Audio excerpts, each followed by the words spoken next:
ട്യൂഷനിലയിൽ വിഭവങ്ങൾ വന്നു തുടങ്ങി. അവിയൽ, തോരൻ, കാളൻ, ഓലൻ, എരിശ്ശേരി, അച്ചാർ, ഉപ്പേരി, പപ്പടം, നല്ല സാമ്പാറും മോരും രസവും, ശേഷം 2 തരം പായസവും. സദ്യ ബഹുക്കേമം. നോമ്പിനിടയ്ക്ക് ഓണസദ്യയോ എന്നല്ലേ സംശയം? ഇതാണ് നോമ്പുതുറ സദ്യ. മലപ്പുറത്തെ മങ്കടക്കെടുത്ത പൂങ്കുടിമനയാണ് വ്യത്യസ്തമായ ഈ നോമ്പുതുറ നടത്തിയത്. നോമ്പ് സദ്യയാക്കാൻ തോന്നുന്നുണ്ടോ? ഒരു തരാറില്ല. ചില ദിവസങ്ങളിൽ വെറൈറ്റി ആയിട്ട് ഒക്കെ ഉണ്ടാക്കലുണ്ട്. കുട്ടികളൊക്കെ വന്നാണ് അതല്ലേ സദ്യയാണെന്ന് പറഞ്ഞിട്ട് വന്നത്. ബിരിയാണിയാണ് ഇപ്പോൾ ആരും വരില്ല.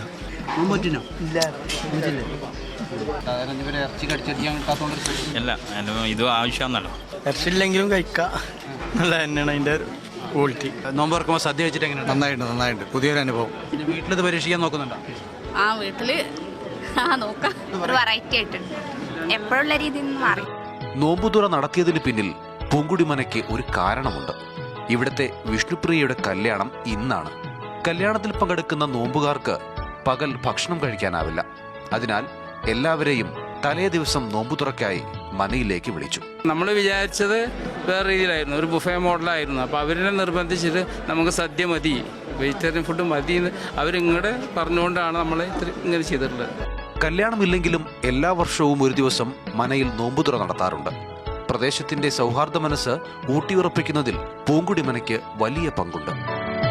മുഹമ്മദ് നൌഫൽ, മാതൃഭൂമി ന്യൂസ്, മലപ്പുറം.